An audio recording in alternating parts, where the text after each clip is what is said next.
الحمد لله نحمده ونستعينه ونستغفره ونعوذ بالله من شرور أنفسنا ومن سيئات أعمالنا من يهده الله فلا مضل له ومن يضلل فلا هادي له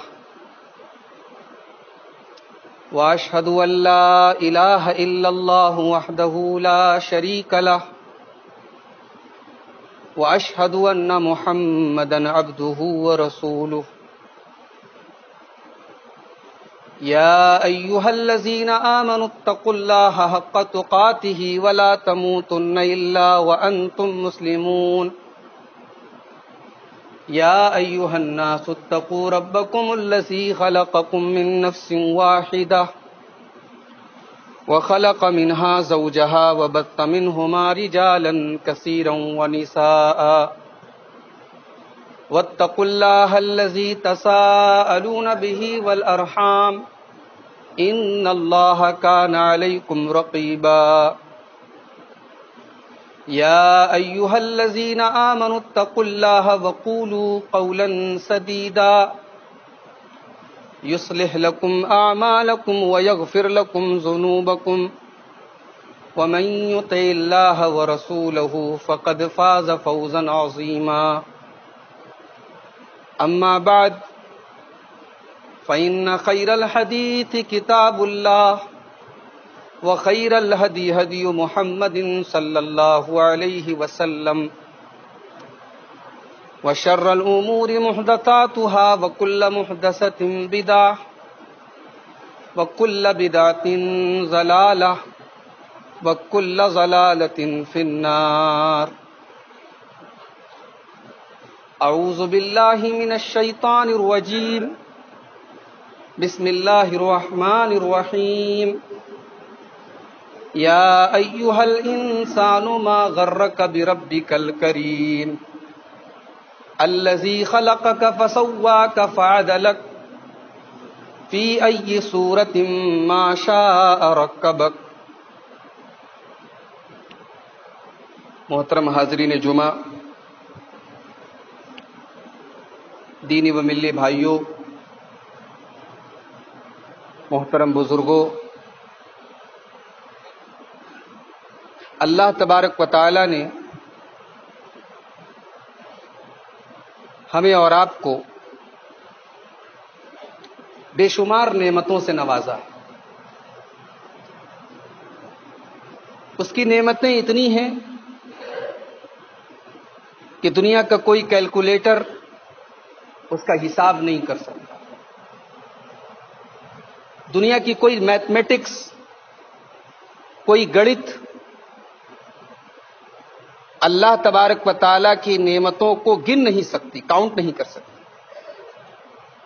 وَإِن تَعُدُّوا نِعْمَةَ اللَّهِ لَا تُحْصُوهَا، اگر تم اللہ کی نعمتوں کو گننا چاہو، اللہ کی نعمتوں کو شمار کرنا چاہو تو نہیں کر سکتے. اگر ہم اللہ کی تعریف کرنا شروع کر دیں تو دنیا کے جتنے درخت ہیں ان کو اگر قلم بنا لیا جائے اور دنیا میں جتنے سمندر کا پانی ہے اس کو ہم روشنائی بنا لیں، سمندر کا پانی ختم ہو جائے گا، دنیا کے سارے درخت ختم ہو جائیں گے، مگر اللہ تبارک و تعالیٰ کی حمد و ثنا کمپلیٹ نہیں ہو سکتی. اللہ تعالیٰ کی حمد و ثنا کا ہم حق نہیں ادا کر سکتے. اس اللہ نے ہمارے اوپر جہاں بہت ساری نعمتیں کی، ان نعمتوں میں سے سب سے بڑی نعمت کیا ہے؟ سب سے بڑی نعمت یہ ہے کہ اس اللہ نے ہمیں اور آپ کو ایمان کی دولت دی. ہم اس کے اور صرف اس کے آگے جھکتے ہیں. ہماری پیشانی اگر جھکتی ہے تو اسی رب کی بارگاہ میں جھکتی ہے. اللہ کی اس نعمت پر ہم اللہ کا جتنا بھی شکر ادا کریں کم ہے. دنیا میں بے شمار انسان ہیں جو پتھروں کی عبادت کر رہے ہیں، جو مزاروں اور درگاہوں پر سجدے کر رہے ہیں، جو جانوروں کی پوجا کر رہے ہیں، جو شرمگاہوں کی عبادت کر رہے ہیں. مگر دنیا میں ہم اور آپ اکلوتے ہیں، یہ امت اکلوتی ہے جو توحید پر ہے. ہمیں اللہ نے توحید کی دولت سے نوازا ہے. میرے پیارے بھائیوں، یہ میرے لیے بڑی خوشی کی بات ہے کہ آج آپ کے اس گاؤں میں میں آیا ہوں، اس علاقے میں آیا ہوں. اس علاقے میں پہلی بار میرا آنا ہوں، اور مجھے یہ جان کر بڑی خوشی ہوئی کہ یہ پورا گاؤں، یہ پورا علاقہ فرزندان توحید کا علاقہ ہے. یہ کتاب و سنت پر چلنے والوں کا علاقہ ہے، یہ قرآن و حدیث پر چلنے والوں کا علاقہ ہے. مگر میرے بھائیوں، ہمیں اللہ نے اگر یہ شرف دیا ہے، یہ مقام دیا ہے، یہ ویلو دی ہے کہ ہم قرآن اور حدیث پر چلنے والے ہیں، ہم شرک کرنے والے نہیں ہیں، ہم بدعت کرنے والے نہیں ہیں، اگر یہ ہمارے لیے گرو کی بات ہے، فخر کی بات ہے، شرف کی بات ہے، تو وہیں ہمارے لیے بہت بڑی ذمہ داری کی بھی بات ہے. ہماری ذمہ داری اور لوگوں کے مقابلے میں زیادہ ہے کہ ہم اللہ اور اس کے رسول کے سچے دین پر چلنے والے بنیں، قرآن و حدیث پر سچے چلنے والے بنیں. ہماری زندگی کا ہر پہلو، ہماری زندگی کا ہر طور طریقہ قرآن و سنت کے مطابق ہونا چاہیے. مگر آج ہم دیکھتے ہیں کہ ہمارے سماج میں اکثریت اللہ سے غافل ہے، اس کے دین سے غافل ہے. لوگ اللہ کو بھولے پڑے ہیں، زندگیاں گزر جاتی ہیں کھانے میں، کمانے میں. انسان جس مالک کا دیا کھاتا ہے، جس مالک کی زمین پر جیتا ہے، جس مالک کے آسمان کے سائے تلے زندگی گزارتا ہے، اس مالک کا 5 ٹائم نام لینا بھی آج ایک مسلمان کے لیے مشکل ہے. یا ایھا الانسان ما غرک بربک الکریم الذی خلقک فسواک فعدلک. اے انسان، تجھے کس چیز نے دھوکے میں ڈال دیا ہے؟ تو کیوں دھوکے میں پڑا ہوا؟ ما غرک بربک الکریم، تیرے رب کے بارے میں کس چیز نے تجھے دھوکے میں ڈال دیا ہے؟ الذی خلقک فسواک فعدلک، تجھے پیدا کرنے والا، تیری ماں کے پیٹ میں تیرا چہرہ بنانے والا، تیری صورت بنانے والا تیرا رب ہے، تیرا اللہ ہے. وہ چاہتا ماں کے پیٹ میں تجھے ختم کر دیتا، تو دنیا میں پیدا ہوتا، تیرا چہرہ صحیح نہ ہوتا، تیری ناک صحیح نہ ہوتی، لیکن اللہ نے تجھے خوبصورت بنایا، تجھے کمپلیٹ بنایا، تجھے مکمل بنایا. فی ای صورت ما شاء رکبک، تو دنیا میں اپنی مرضی سے نہیں پیدا ہوا، اللہ نے جیسا پیدا کرنا چاہا ویسا تجھے کیا. کسی کو لمبا بنایا، کسی کو ناٹا بنایا، کسی کو گورا بنایا، کسی کو کالا بنایا. اس پر کسی کا اختیار نہیں، کسی کی مرضی نہیں، اس رب نے جیسے چاہا ویسے بنایا. اور آج اس رب کو بھولے پڑے ہو، اس اللہ کی پکڑ سے، اس کے عذاب سے غافل ہو. ہماری آنکھوں کے سامنے لوگ مرتے ہیں، ہم جنازوں میں جاتے ہیں، مٹی دیتے ہیں، جنازوں کو کاندھا بھی دیتے ہیں، قبرستان جاتے ہیں. کل تک جو چلتا تھا، پھرتا تھا، ہمارے سامنے تھا، آج ہماری آنکھوں کے سامنے منو مٹی کے نیچے دفن ہو جاتا ہے. مائیں روتی رہتی ہیں، بچے مر جاتے ہیں، بیوی آنسو بہاتی رہتی ہے، شوہر قبر میں چلا جاتا ہے، اولاد روتی ترستی رہ جاتی ہے، لیکن باپ کو نہیں بچا پاتی. کیا موت دیکھ کر بھی تمہیں سمجھ میں نہیں آتا؟ کیا کسی کا جنازہ دیکھ کر بھی تمہیں عبرت نہیں ہوتی؟ کیا کسی کی موت دیکھ کر بھی تمہیں سبق نہیں حاصل ہوتا؟ وجاءت سکرۃ الموت بالحق، وجاءت سکرۃ الموت بالحق ذلک ما كنت منه تحید. یاد کر میرے بندے، جب موت کی سختی آتی ہے اور تو موت سے بچنا چاہتا ہے، مگر اللہ کی طرف سے آواز آتی ہے ذالک ما کنت منہ تحید. میرے بندے، موت کا ٹائم آ چکا ہے، تیرے جانے کا ٹائم آ چکا ہے، تیری دولت اب تجھے نہیں بچا پائے گی، تیری اولاد تجھے نہیں بچا پائے گی، دنیا کی کوئی طاقت تجھے نہیں بچا پائے گی۔ دنیا میں میڈیکل سائنس نے بڑی ترقی کر لی، بڑی ترقی کر لی۔ انسان کے جسم کے ساتھ آج ایسے ایسے آپریشن ہو رہے ہیں، ایسی ایسی سرجری ہو رہی ہے، ہمیں اور آپ کو دیکھ کر حیرانی ہوتی ہے، مگر اللہ کی قسم دنیا میں آج تک کوئی ڈاکٹر ایسا نہیں پیدا ہوا جس نے موت کا علاج تجویز کر دیا ہو، جس کے پاس موت کا علاج ہو۔ ایک ایسا بھی ٹائم آتا ہے، ایک ایسا بھی وقت آتا ہے جب ڈاکٹر کہتا ہے جناب آپ کے مریض کو دوا کی نہیں دعا کی ضرورت ہے، اب اسے بچا نہیں سکتے ہم۔ یہ وہ ٹائم ہے، یہ وہ لمحہ ہے جہاں انسان کی بے بسی ظاہر ہوتی ہے، جہاں انسان کی اوقات پتہ چلتی ہے، رب کے سامنے، رب کی طاقت کے سامنے انسان کتنا کمزور ہے، انسان کتنا بے ویلو ہے، انسان کتنا حقیر ہے، تب پتہ چلتا ہے۔ میرے بھائیوں، قرآن کریم کا 27واں پارہ اٹھائیے، سورہ واقعہ اٹھائیے۔ اللہ فرماتا ہے میرے بندو فلولا اذا بلغت الحلقوم، یاد کرو جب کسی کے مرنے کا ٹائم آتا ہے اور اس کی روح حلق تک پہنچ جاتی ہے، وانتم حینئذ تنظرون، تم اپنی آنکھوں سے اسے مرتا ہوا دیکھتے ہو۔ سامنے ہمارا باپ بستر پہ دم توڑ رہا ہے، کسی کی اولاد دم توڑ رہی ہے، کسی کی ماں دم توڑ رہی ہے، کسی کا شوہر دم توڑ رہا ہے۔ اللہ کہتا ہے وَنَحْنُ أَقْرَبُ إِلَيْهِ مِنْكُمْ وَلَكِنْ لَا تُبْصِرُونَ، میرے بندو تم اس مرنے والے کی چارپائی پر بیٹھے ہو، اس کے بستر پر بیٹھے ہو، لیکن تم سے بھی زیادہ قریب اللہ تبارک و تعالی ہے۔ اللہ دیکھ رہا ہے اس کی ٹوٹتی ہوئی سانسوں کو، اس کی رکتی ہوئی دھڑکنوں کو، اس کی الجھتی ہوئی سانسوں کو اللہ دیکھ رہا ہے۔ پھر اللہ فرماتا ہے فلولا ان کنتم غیر مدینین، میرے بندو اگر تمہارے اوپر کسی کا کنٹرول نہیں ہے، اگر تم آزاد ہو، اگر تمہارے اوپر کسی کا پاور نہیں ہے، کسی کا اختیار نہیں ہے، ترجعونہا ان کنتم صادقین، تو ذرا اس مرنے والے کو بچا کے دکھا دو، ذرا اس کی روح کو نکلنے سے بچا لو۔ نہیں کر سکتے، روح کو اگر جانا ہے تو جانا ہے، انسان کو مرنا ہے تو مرنا ہے۔ انسان قلعہ بنا لے، شیش محل بنا لے، تب بھی موت آ کر رہے گی۔ اینما تکونوا یدرککم الموت ولو کنتم فی بروج مشیدہ، تم کہیں بھی رہو، تم سیسا پلائی ہوئی دیواروں میں قید ہو جاؤ، تم لوہے کے قلعے بنا لو، اللہ کہہ رہا ہے اینما تکونوا، کہیں بھی چلے جاؤ، یدرککم الموت، موت آئے گی۔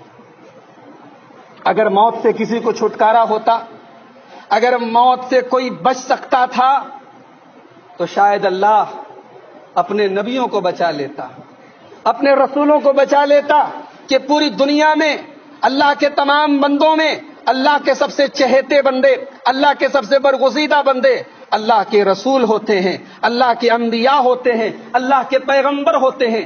مگر دنیا کی تاریخ ہمیں بتاتی ہے، رب کا قرآن ہمیں بتاتا ہے، پیارے نبی کی حدیث ہمیں بتاتی ہے کہ جتنے نبی آئے، جتنے رسول آئے، ان کو بھی اللہ نے ایک ٹائم دی، ایک مہلت دی، ایک زندگی دی، اس کے بعد موت کا فرشتہ ان کے پاس بھی آیا۔ آدم علیہ السلام آئے چلے گئے، نوح علیہ السلام آئے چلے گئے، ابراہیم علیہ السلام آئے چلے گئے، موسیٰ علیہ السلام آئے چلے گئے، عیسیٰ علیہ السلام آئے چلے گئے، اور آخری کڑی نبوت اور رسالت کے سلسلے کی آخری کڑی ہمارے اور آپ کے پیارے نبی جناب محمد الرسول اللہ صلی اللہ علیہ وسلم بھی دنیا میں تشریف لائے، اور 63 سال کی زندگی گزار کے اللہ کو پیارے ہو گئے۔ اللہ نے اپنے نبی کو بھی اپنے پاس بلا لیا۔ میرے پیارے بھائیوں، اگر موت سے کوئی بچ سکتا تھا اللہ کے پیغمبر بچ جاتے، مگر اللہ کے پیغمبروں کے پاس بھی موت آئی ہے۔ اللہ فرماتا ہے سورہ آل عمران کے اندر کل نفس ذائقۃ الموت وانما توفون اجورکم یوم القیامہ فمن زحزح عن النار وادخل الجنۃ فقد فاز۔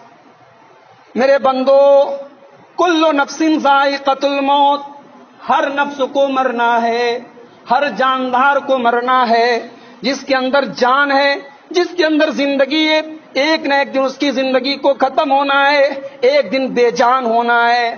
لیکن میرے بندو کہیں تم اس غلط فہمی میں مت رہنا کہ مر گئے تو کام ختم ہو گیا، مر گئے تو اب حساب نہیں دینا پڑے گا۔ وَإِنَّمَا تُوَفَّوْنَ أُجُورَكُمْ يَوْمَ الْقِيَامَةِ، تم نے دنیا میں جو بھی اچھے عمل کیے، جو بھی خراب عمل کیے، کل قیامت کے دن اللہ کی بارگاہ میں تمہیں پورا پورا بدلہ دینا ہوگا، پورا پورا حساب دینا ہوگا۔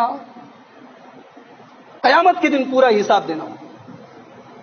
سوال پیدا ہوا، اے اللہ دنیا میں بہت سارے لوگ ہیں، بہت غلط کام کرتے ہیں، بہت گناہ کے کام کرتے ہیں، اور بڑے بڑے مکان بھی ہیں ان کے پاس، بڑی بڑی بلڈنگیں بھی ہیں، پیسے کی کوئی کمی نہیں، دولت کی کوئی کمی نہیں، عیش و آرام کی کوئی کمی نہیں۔ اے اللہ تیرا انصاف کہاں گیا، تیری عدالت کہاں گئی؟ اللہ جواب دیتا ہے دنیا میں حساب نہیں ملے گا، حساب قیامت کے دن ملے گا۔ ہو سکتا ہے دنیا میں ایک نیک آدمی پریشان ہو اور ایک برا آدمی عیش و آرام سے ہو۔ دنیا یہ امتحان کا گھر ہے، یہ رزلٹ کا گھر نہیں ہے۔ رزلٹ وہاں ملے گا، بدلہ وہاں ملے گا، اور وہاں کون فیل ہوگا کون پاس ہوگا اللہ نے اس کا بھی جواب دے دیا۔ فَمَنْ زُحْزِحَ عَنِ النَّارِ وَأُدْخِلَ الْجَنَّةَ فَقَدْ فَازَ۔ اللہ کی عدالت میں وہی آدمی کامیاب ہونے والا ہے، وہی آدمی پاس ہونے والا ہے جس کو جہنم کی آگ سے بچا لیا جائے اور جنت میں ڈال دیا جائے۔ میرے بھائیوں، انسان دنیا میں زمین جائیداد بنانے کے لیے پاگل بنا ہوا ہے۔ کیسے میرے پاس زمین جائیداد ہو جائے، کیسے میرے پاس کروڑوں آ جائیں، مگر اللہ کی قسم دنیا کی کروڑوں کی پراپرٹی ہمیں جہنم کی آگ سے نہیں بچا سکتی۔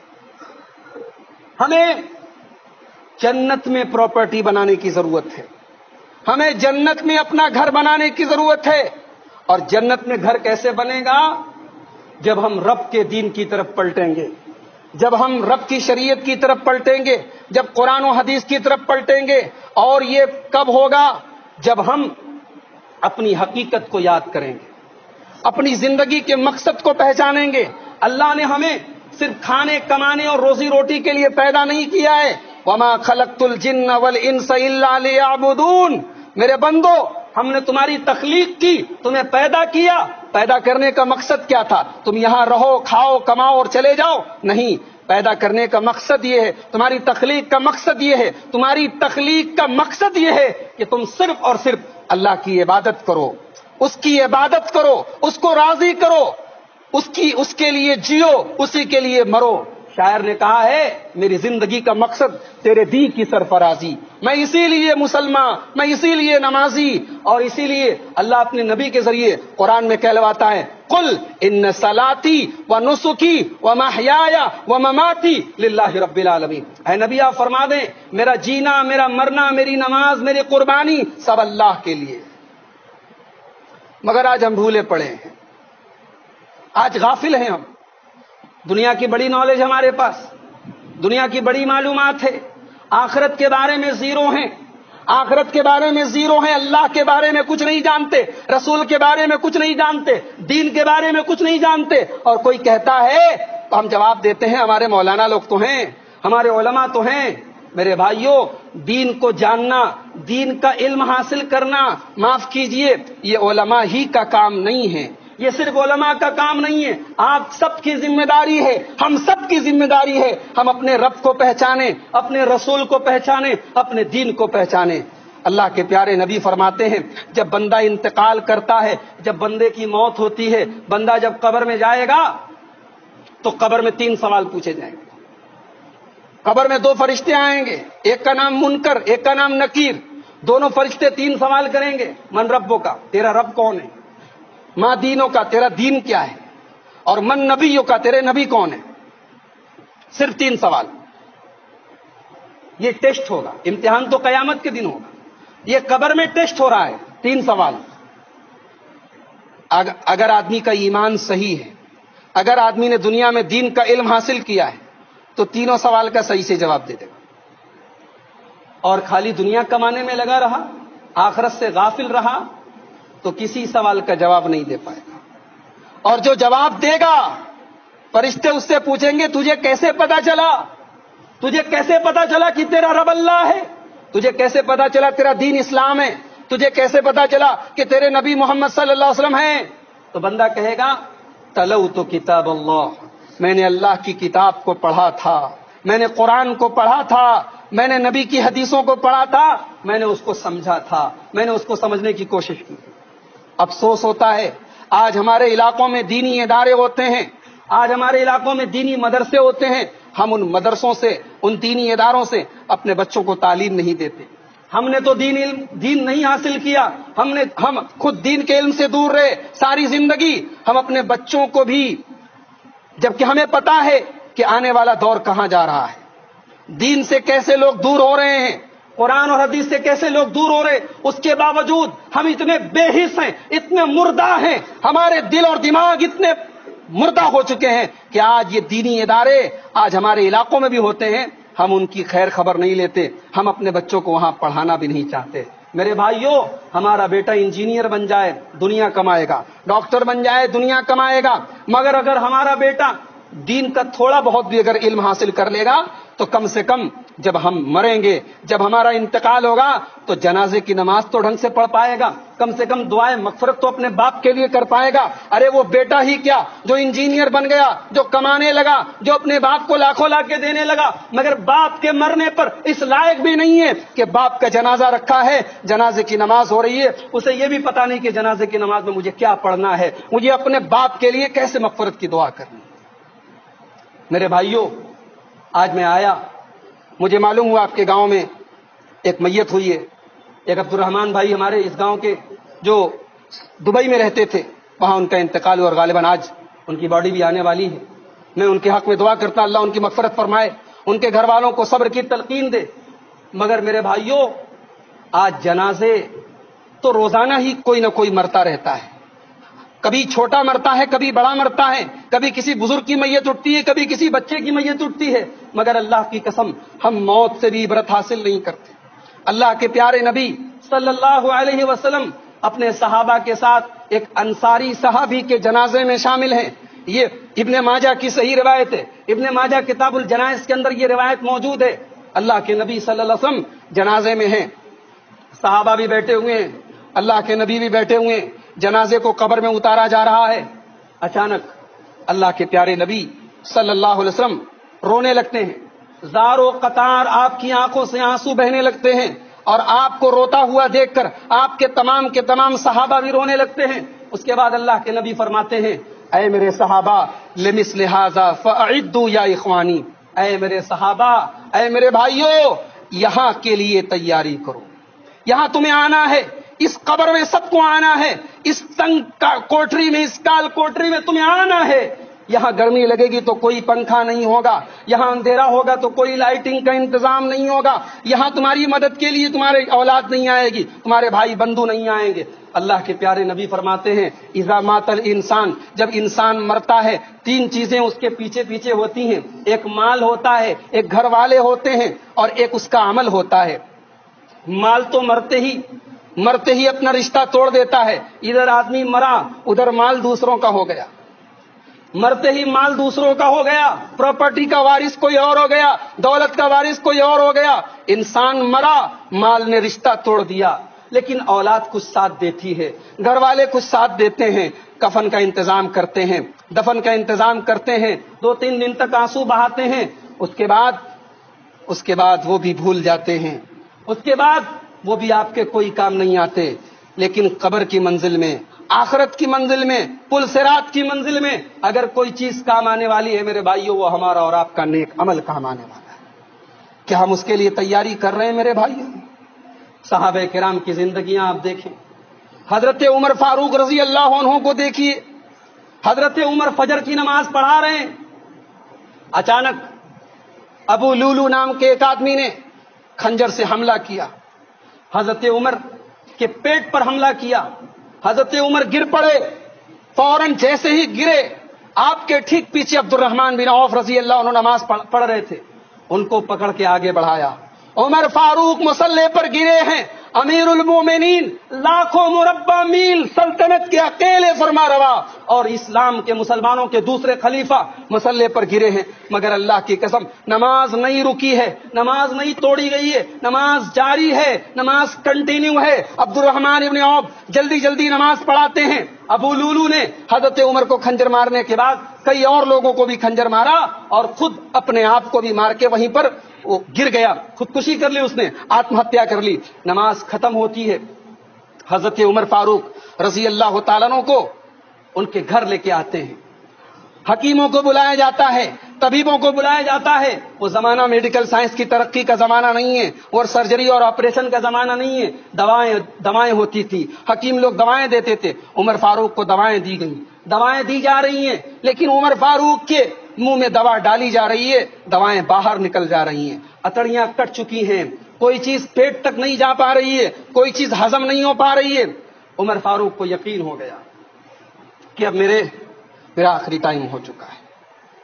اسی موقع پر ایک نوجوان آتا ہے، اور وہ نوجوان حضرت عمر سے کہتا ہے، عمر آپ کو گھبرانے کی ضرورت نہیں ہے، آپ کو پریشان ہونے کی ضرورت نہیں ہے، اللہ کے نبی آپ سے راضی تھے، سارے مسلمان آپ سے خوش ہیں، اللہ آپ کو بخش دے گا، آپ پریشان کیوں ہیں؟ حضرت عمر کہتے ہیں، آج میری تمنا ہے، میری آرزو ہے، لَوَدِدْتُ أَنَّ لِي طَلَاعَ الْأَرْضِ، اگر میرے پاس زمین بھر کے سونا ہوتا تو آج عمر کے دل کی تمنا ہے زمین بھر کے سونا دے کے اپنے آپ کو اللہ کے عذاب سے بچا لے، اللہ کے عذاب سے عمر بچ جائے، زمین بھر کے سونا دے کر بھی اگر بچنے کا کوئی راستہ ہو تو عمر کی یہ تمنا ہے۔ نوجوان جانے لگا، حضرت عمر فاروق رضی اللہ عنہ آخری ٹائم ہے، مرنے کی کگار پر ہیں۔ نوجوان کو بلایا، کہا، اے نوجوان، تیرا ازار، تیرا کپڑا ٹخنے کے نیچے ہے، اس کپڑے کو ٹخنے کے اوپر کر لے، اسی میں تیرا تقویٰ ہے، تیری بھلائی ہے، اور اس میں تیرے کپڑے کی صفائی بھی ہے، تیرا کپڑا بھی صاف رہے گا اور تیرا دین بھی سیف رہے گا۔ اندازہ لگائیں محترم سامعین، اندازہ لگائیں محترم بزرگوں، یہ عمر فاروق کا حال ہے کہ مرنے کے ٹائم بھی وہ اپنی ذمہ داری سمجھتے ہیں کہ دین کی بات ہے، بتا دیتے ہیں، اور اللہ کے عذاب سے کتنا ڈر ان کے دل میں ہے۔ آج اللہ کا عذاب ہمارے دلوں سے اس کا تصور نکل گیا ہے میرے بھائی، آج اللہ کے عذاب سے ہم غافل ہیں۔ اللہ فرماتا ہے، یعلمون ظاہرا من الحیات الدنیا وہم عن الآخرۃ ہم غافلون، میرے بندو تم دنیا کے بارے میں بہت کچھ جانتے ہو، دنیا کی بڑی نالج ہے، لیکن آخرت کے بارے میں کچھ نہیں جانتے۔ ذرا آخرت کے بارے میں جانو، ذرا اللہ کے عذاب کے بارے میں قرآن کی آیتیں پڑھو، تاکہ تمہارے دل میں نرمی پیدا ہو، تاکہ تمہاری آنکھوں میں اللہ کے خوف سے آنسو بہیں۔ اور اللہ کی قسم، جس آنکھ سے اللہ کے خوف میں آنسو بہ جائے، جس دل میں اللہ کا ڈر پیدا ہو جائے، وہ آدمی جہنم میں نہیں جائے گا۔ اللہ کے پیارے نبی فرماتے ہیں، ترمذی کی صحیح روایت ہے، لا یلج النار رجل بکا من خشیت اللہ، جو آدمی اللہ کے خوف سے روتا ہے، اللہ کے ڈر سے جس کی آنکھ سے آنسو نکلتے ہیں، وہ جہنم میں نہیں جائے گا، وہ جہنم میں نہیں جائے گا۔ حتی یعود اللبن فی الضرع، یہاں تک کہ جانور کے تھن سے دودھ نکال کر کے اس کے تھن میں واپس ڈال دیا جائے۔ کیا مطلب؟ یعنی جس طریقے سے جانور کے تھن میں دوبارہ دودھ کو نہیں ڈال سکتے، ویسے ہی اللہ کے عذاب میں اللہ کے ڈر سے رونے والی آنکھ جہنم میں نہیں جا سکتی۔ میرے پیارے بھائیوں، حضرت عثمان غنی رضی اللہ عنہ جلیل القدر صحابی ہیں، یہ وہ صحابی ہیں جن کو اللہ کے نبی نے ایک بار نہیں کئی بار جنتی کہا ہے۔ عثمان غنی کے بارے میں حدیث کی روایتیں ہمیں بتاتی ہیں کہ عثمان غنی جب کسی قبر کے پاس سے گزرتے تھے تو رونے لگتے تھے۔ عثمان غنی نبی کے داماد ہیں، ان 10 صحابہ میں سے جن کو نبی نے جنتی کہا ہے اور جن کو نبی نے کئی بار جنتی کہا ہے۔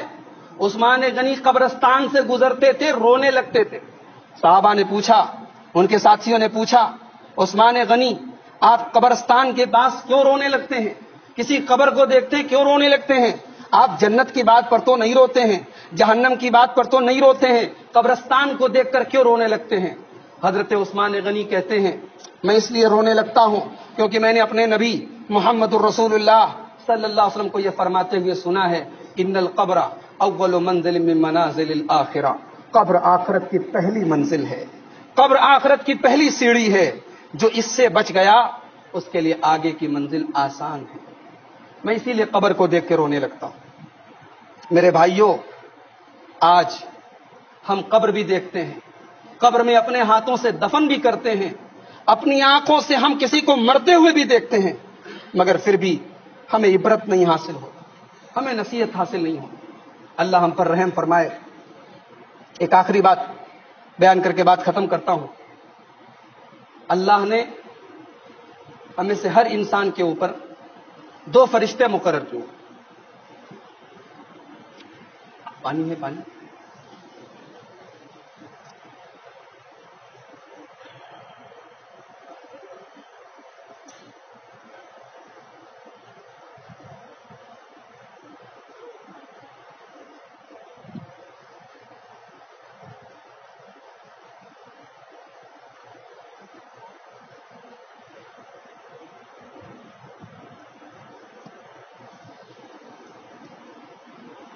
اللہ نے 2 فرشتے مقرر کیے، ایک ہمارے گناہ لکھتا ہے، ایک ہماری نیکیاں لکھتا ہے۔ اللہ فرماتا ہے قرآن کے 30ویں پارے میں، وَإِنَّ عَلَيْكُمْ لَحَافِظِينَ كِرَامًا كَاتِبِينَ يَعْلَمُونَ مَا تَفْعَلُونَ۔ میرے بندو، کیا تم یہ نہیں سوچتے کہ تمہارے اوپر کرامن کاتبین کو طے کر دیا گیا ہے، تمہارے اوپر فکس کر دیا گیا ہے فرشتوں کو، یعلمون ما تفعلون، جو تم کرتے ہو وہ لکھ رہے ہیں۔ ہم نے رات میں 12 بجے اندھیرے میں لائٹ آف کر کے سب سے چھپ کر کے بھی جو گناہ کیے تھے، اللہ کی قسم وہ بھی لکھے جا رہے ہیں، وہ بھی ریکارڈ ہو رہے ہیں، اور اللہ کی بارگاہ میں ہمیں ان کا بھی حساب دینا پڑے گا۔ میرے بھائیوں، اللہ سے ڈرو، اور میں اپنے آپ کو اور آپ سب کو یہ وصیت کرتا ہوں کہ ہم اللہ سے ڈریں اور اللہ کا تقویٰ اپنے دلوں میں پیدا کریں، ہم آخرت کی تیاری کریں، ہم موت سے عبرت حاصل کریں، ہم اپنی زندگی میں موت کی تیاری کریں، جیسے ہم دنیا کے لیے بہت کچھ کرتے ہیں آخرت کے لیے بھی ہم کریں۔ اللہ تعالی ہم سب کو اس کی توفیق عطا فرمائے۔ اللہ تعالی ہماری قبر کی منزل کو آسان فرما دے، اللہ آخرت کے مراحل کو ہمارے لیے آسان فرما دے، اللہ ہمیں موت سے عبرت حاصل کرنے کی توفیق عطا فرمائے، اللہ ہمارے مرحومین کی مغفرت فرمائے، ہم میں سے جو لوگ زندہ ہیں اللہ ان کو ایمان پر زندہ رکھے، اللہ ہماری مسجدوں کی حفاظت فرمائے، اللہ ہمارے جان و مال کی حفاظت فرمائے، آمین۔ وما علینا الا البلاغ المبین۔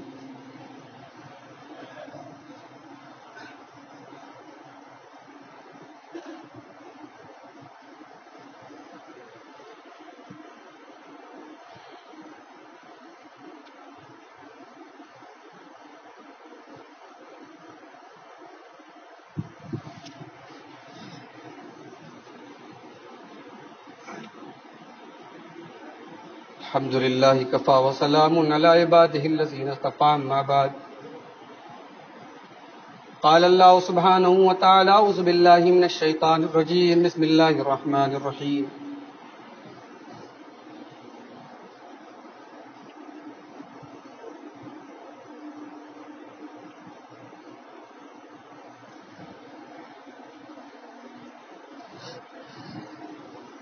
ان اللہ وملائکتہ یصلون علی النبی یا ایھا الذین آمنوا صلوا علیہ وسلموا تسلیما، اللہم صل علی محمد وعلی آل محمد کما صلیت علی ابراہیم وعلی آل ابراہیم انک حمید مجید، اللہم بارک علی محمد وعلی آل محمد کما بارکت علی ابراہیم وعلی آل ابراہیم انک حمید مجید، اللہم اعز الاسلام والمسلمین واذل الشرک والمشرکین ودمر اعداء الدین، ان اللہ یأمر بالعدل والإحسان وإیتاء ذی القربى وینہی عن الفحشاء والمنکر والبغی یعظکم لعلکم تذکرون، اذکروا اللہ یذکرکم وادعوہ یستجب لکم ولذکر اللہ اتم وأعلی وأجل وأکبر۔